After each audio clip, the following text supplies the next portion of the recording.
MK jewellery বৰ্তমান সমগ্ৰ অসমৰ এটি চিনাকি নাম MK জুৱেলাৰী 24 বছৰে নিষ্ঠা সততাৰে ৰাইজৰ সেৱাত গুণগত উন্নত মানদণ্ডৰ হলমাৰ্কযুক্ত সোণ ৰূপ হীৰা আদি গহনা গাঁথৰিৰ বৰ্তমান এটি অত্যাধুনিক সম্ভ্ৰান্ত চালে চকুৰোৱা শ্বৰুমলৈ পৰিণত হৈছে ৰাইজৰ আপোন জুৱেলাৰী MK জুৱেলাৰী। বিয়া বাৰু জন্মদিন বা অন্য কোনো বিশেষ মুহূৰ্তত আপোনজনক যদি সোণ ৰূপ হীৰা বা অন্য যিকোনো গহনা উপহাৰ দিব বিচাৰে তেন্তে MK জুৱেলাৰীক সদায় পাব আপোনালোকৰ কাষত। প্ৰিয় গ্ৰাহকসকলৰ যদি সোণ ৰূপ বা তাম আদি গহনা গাঁথৰিৰ কোনো সমস্যা থাকে তেন্তে আমি আমাৰ নিজা কাৰখানাত ততাতৈয়াকৈ গ্ৰাহকৰ সুবিধাৰ প্ৰতি লক্ষ্য ৰাখি তৎক্ষণাত সমাধা কৰোঁ। আপোনাৰ মৰমৰ পুত্ৰ বা জীয়ৰীৰ শুভ বিবাহৰ বাবে আমাৰ শ্বৰুমত হলমাৰ্কযুক্ত বিয়াৰ সম্পূৰ্ণ গহনা পোৱা যাব উচিত মূল্যত আৰু উচিত মানদণ্ডত। পুৰণি সোণৰ গহনা সলনি কৰি অত্যাধুনিক ন ডিজাইনৰ গহনা আমাৰ MK জুৱেলাৰীৰ পৰা ক্ৰয় কৰিব পাৰিব। প্ৰিয় গ্ৰাহকসকলক সম্পূৰ্ণ বিশ্বাসযোগ্যতাৰে আমাৰ শ্বৰুমৰ পৰা কোনো অসুবিধা নোপোৱাকৈ সেৱা আগবঢ়োৱাই আমাৰ একমাত্ৰ লক্ষ্য। গতিকে আজিয়েই সপৰিয়ালে আহক আমাৰ শ্বৰুম MK জুৱেলাৰীলৈ আৰু লৈ যাওক আপোনালোকৰ সপোনৰ গহনা গাঁথৰিসমূহ। আমাৰ ঠিকনা MK জুৱেলাৰী ৰূপহিয়ালী ষ্টুডেণ্ট গেলেৰীৰ কাষত। নমস্কাৰ, বিশেষ বাতৰিৰ সৈতে ষ্টুডিঅ'ৰ মজিয়াত মই লিপিকা। যোৰহাট অভিযান্ত্ৰিক মহাবিদ্যালয়ৰ প্ৰেক্ষাগৃহ হল অসমৰ আগশাৰীৰ সামাজিক আৰু সাংস্কৃতিক অনুষ্ঠান প্ৰজ্ঞা যোৰহাট জিলাৰ উদ্যোগত যুৱ নেতৃত্ব সমাৰোহ অনুষ্ঠিত হৈ যায়। নিউজ আৱাৰ এক বিশেষ প্ৰতিবেদন।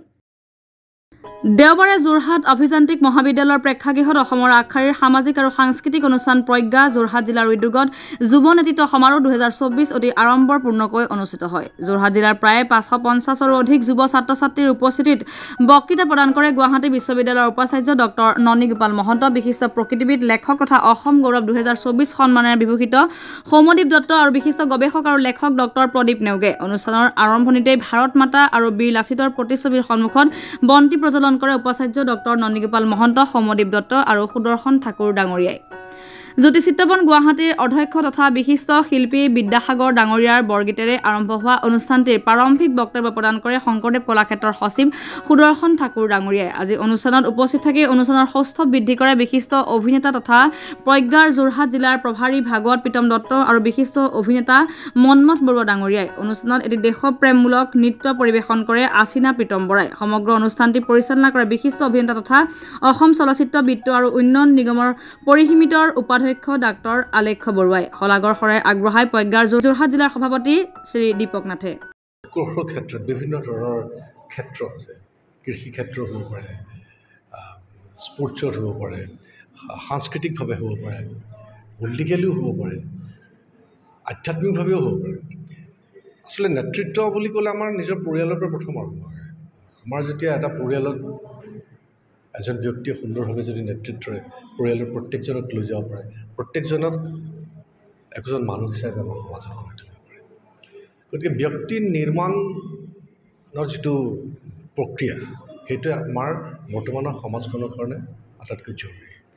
বিশেষকৈ আমাৰ যি প্ৰজ্ঞা ফাউণ্ডেশ্যনৰ মূল উদ্দেশ্যই আছিলে যে আমাৰ যি প্ৰথম আমাৰ যি পুৰাতন ভাৰতীয় সংস্কৃতি, আমাৰ বিভিন্ন সাংস্কৃতিক উপাদানবিলাক যিবিলাক বিলুপ্ত হৈছে আৰু সেই সকলোবিলাক নৱপ্ৰজন্মৰ মাজলৈ লৈ অহাৰ উদ্দেশ্য আগত ৰাখি আমি বিভিন্ন ধৰণৰ কাৰ্য আমি কৰি আহিছিলোঁ।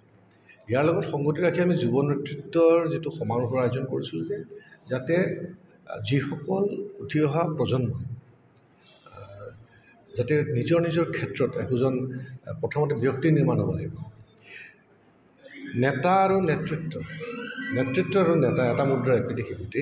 গতিকে নেতৃত্ব কেন্দ্ৰিক যেতিয়া এজন ব্যক্তি এটা প্ৰক্ৰিয়াৰ মাজেদি যেতিয়া নিজৰ ব্যক্তিত্ব বিকাশ গঠন কৰিব, গতিকে আহিবলগীয়া দিনবিলাকত যেতিয়া নিজৰ নিজৰ কৰ্মক্ষেত্ৰত আগুৱাই যাব, যাতে প্ৰত্যেকেই নিজৰ নিজৰ ক্ষেত্ৰত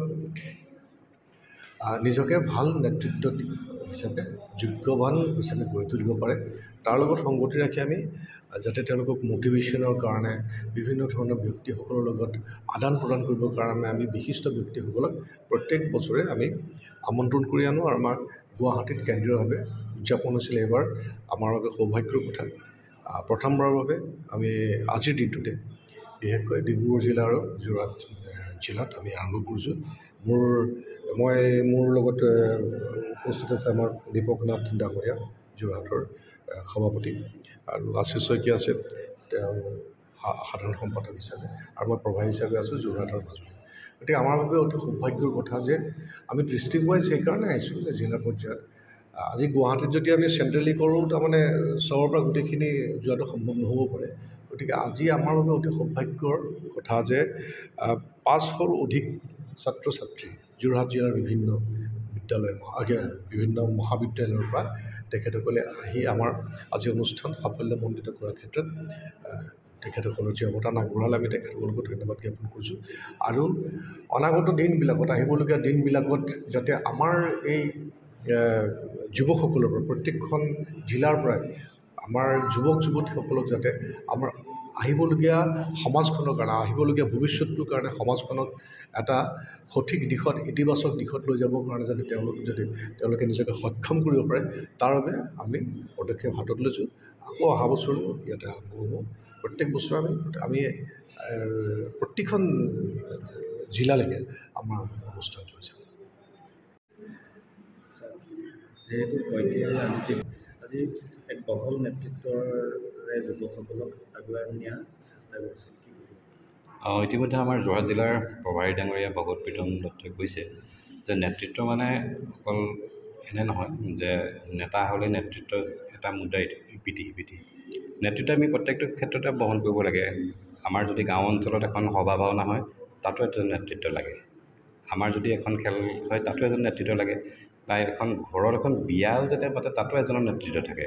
এই নেতৃত্ব তেনেকৈ লাহে লাহে আগবাঢ়ি গৈ এখন সমাজক নেতৃত্ব কৰা, এখন দেশক নেতৃত্ব কৰাৰ প্ৰত্যেকজন যুৱ আমাৰ প্ৰতিভাৰ তেওঁলোকৰ আছে, তেওঁলোকৰ সামৰ্থ্য আছে, আৰু সেইখিনি তেওঁলোকক এতিয়াৰ পৰাই তেওঁলোকক আমি আগবঢ়াই নিবৰ ক্ষেত্ৰত আমি কিছু পদক্ষেপ লৈছোঁ। আৰু প্ৰজ্ঞা ফাউণ্ডেশ্যনৰ এইটো সৌভাগ্য যে আমাৰ যি অনুষ্ঠান আগতে গুৱাহাটীত হৈছিলে, এইবাৰ আমাৰ জিলাই জিলাই হৈছে আজিৰ এই তাৰিখত। গতিকে আমি আশা কৰিছোঁ আমি যিসকল আমাৰ ব্যক্তি আহিছে, ডক্টৰ ননীগোপাল মহন্ত ডাঙৰীয়া আহিছিলে, আমাৰ সৌম্যদীপ্ত দত্ত ডাঙৰীয়া আহিছে, আৰু সুদৰ্শন ঠাকুৰ ডাঙৰীয়া আমাৰ মাজত উপস্থিত আছে। সকলোৱে অতি সুন্দৰকৈ কথাখিনি কৈছে, আৰু আমি সঁচাকৈ ভাল লাগিছে যে আমাৰ প্ৰভাৰী ডাঙৰীয়াই আমাৰ এই যোৰহাট জিলাখনক উত্তৰণৰ ক্ষেত্ৰত যথেষ্ট আগভাগ লৈছে। প্ৰত্যেকটো মুহূৰ্ততে আমাক ঘূৰি পথাৰ নিচিনাকৈ আগবাঢ়ি আহি এই অনুষ্ঠানটো যাতে এটা জাকত জিলিকা অনুষ্ঠান হয়, আৰু যুৱ নেতৃত্বৰ বাবে যাতে আমাৰ যুৱকসকল আগবাঢ়ি আহিব পাৰে, তাৰ ক্ষেত্ৰত তেখেতে প্ৰত্যেকটো মুহূৰ্ততে এটা বিশেষ ভূমিকা লৈছে। আৰু লগতে আমাৰ আলক্ষ্য বৰুৱা ডাঙৰীয়া আছে, আমি সকলোকে ধন্যবাদ দিছোঁ। আৰু বিশেষকৈ বিভিন্ন অঞ্চলৰ পৰা, বিভিন্ন মহাবিদ্যালয়ৰ পৰা যিসকল আমাৰ যুৱ প্ৰতিভা আহিছে, ছাত্ৰ ছাত্ৰী আহিছে, তেওঁলোকৰ মাজতে এজন সুনেতা হওক, তাৰে আমি কামনা কৰিছোঁ। আৰু আশা কৰিছোঁ আমি প্ৰত্যেকটো বছৰে এনেদৰে আৰু অনুষ্ঠান কৰিবলৈ যত্ন কৰোঁ। যোৰহাটৰ পৰা শ্ৰীমন্ত মাধৱ বৰুৱাৰ ৰিপৰ্ট, নিউজ নাও 24/7।